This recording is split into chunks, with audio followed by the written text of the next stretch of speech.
नमस्कार.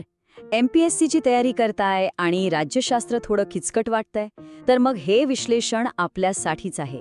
आपण 2017 ते 2022 या काळात MPSCने विचारलेल्या काही महत्त्वाच्या प्रश्नांमधून राज्यशास्त्राच्या संकल्पना एकदम सोप्या करून समजून घेणार आहोत. हो, मान्य आहे. कधीकधी राज्यशास्त्राचे प्रश्न बघून थोडं दडपण येऊ शकतं. इतकी कलमं, इतके नियम. पण खरं सांगायचं तर योग्य पद्धतीनं अभ्यास केल्यास हा विषय खूप इंटरेस्टिंग आहे. आणि त्यासाठीच आपण एक वेगळा मार्ग निवडलाय. आपण थेट आयोगाने विचारलेल्या प्रश्नांनाच आपलं शस्त्र बनवणार आहोत. म्हणजे फक्त उत्तरपाठ नाही करायची, तर त्यामागची संकल्पना काय आहे हे समजून घ्यायचंय. चला तर मग सुरुवात करूया आपल्या पहिल्या सेक्शनपासून. यात आपण काही मूलभूत पदं आणि नियमांवर नजर टाकणार आहोत. आणि आपला पहिलाच प्रश्न आहे 2017च्या पेपरमधला, इतिहासाशी आणि राज्यशास्त्र दोघांशीही जोडलेला. प्रश्न सोपा आहे, पण त्यात एक शब्द खूप महत्वाचा आहे. स्वतंत्र भारताचे पहिले भारतीय गव्हर्नर जनरल कोण होते? तर बरोबर उत्तर आहे सी, राजगोपालाचारी. आता इथं गल्लत कुठे होते माहितीये?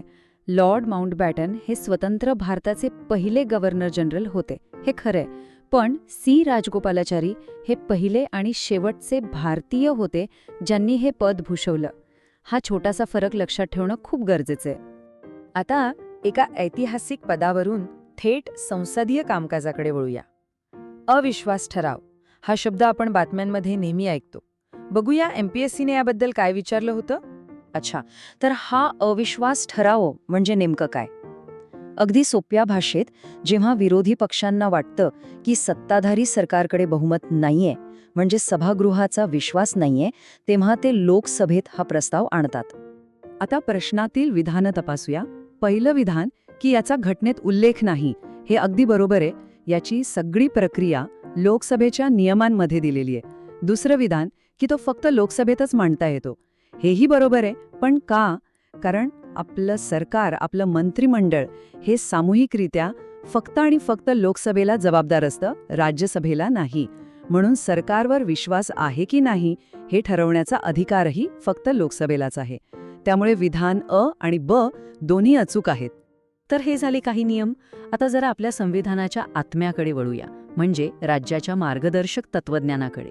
मार्गदर्शक तत्वे किंवा ज्यांना आपण DPSP म्हणतो, परीक्षेसाठी हा एक हॉट टॉपिक आहे. बघूया यावर 2017 मध्ये काय प्रश्न आला होता. इथे बघा, मार्गदर्शक तत्वांचा मूळ उद्देशच आहे एका कल्याणकारी राज्याची स्थापना करणं. म्हणजे फक्त राजकीय नाही, तर सामाजिक आणि आर्थिक लोकशाही आणणं. आणि हो, दुसरा महत्त्वाचा मुद्दा म्हणजे मूलभूत हक्कांसाठी आपण कोर्टात जाऊ शकतो, पण मार्गदर्शक तत्वांच्या अंमलबजावणीसाठी नाही. ती नॉन जस्टिशिएबल आहेत, म्हणजे ती सरकारसाठी एक प्रकारे नैतिक बंधनं आहेत. त्यामुळे प्रश्नात दिलेली दोन्ही विधानं अगदी बरोबर आहेत.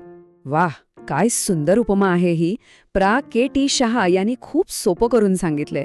ते म्हणतात ही तत्व म्हणजे एका बँकेच्या चेकसारखे आहेत. चेक तर आहे, पण तो वटणार तेव्हाच जेव्हा बँकेकडे पैसे असतील.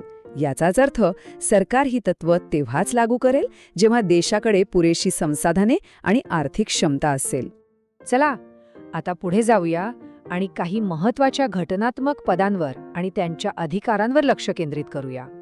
भारताचे महान्यायवादी म्हणजे अटॉर्नी जनरल हे देशाचे सर्वोच्च कायदा अधिकारी असतात.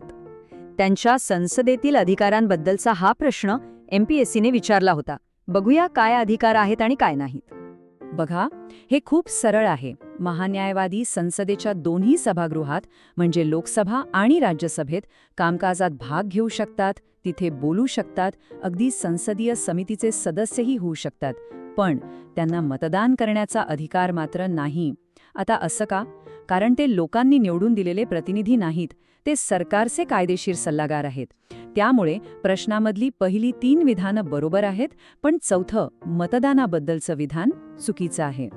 आणीबाणी भारतीय राज्यघटनेतला एक अतिशय महत्त्वाचा आणि तितकाच संवेदनशील भाग.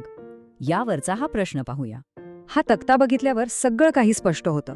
कलम 352 आहे राष्ट्रीय आणीबाणीसाठी, कलम 356 आहे राज्य आणीबाणी, ज्याला आपण राष्ट्रपती राजवट म्हणतो, आणि कलम 360 आहे आर्थिक आणीबाणीसाठी. आता प्रश्नाकडे परत येऊया.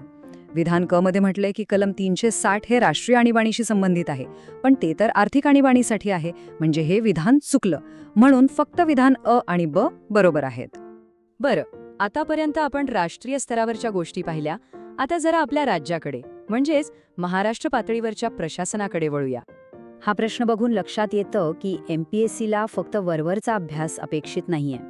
स्थानिक स्वराज्य संस्थांचा अभ्यास करताना आपल्याला अशा कायद्यांमधील महत्त्वाच्या कलमांचीही माहिती असायला हवी. आणि या आहेत त्या अचूक जोड्या. बघा, स्थानिक प्रशासन कसं चालतं हे यातून कळतं.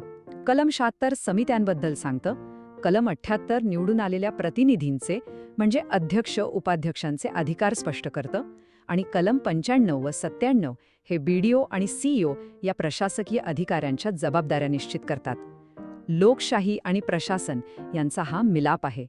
चला, आता आपण आज जे काही शिकलो त्यावर एकदा पटकन नजर टाकूया, एक छोटासा आढावा घेऊया.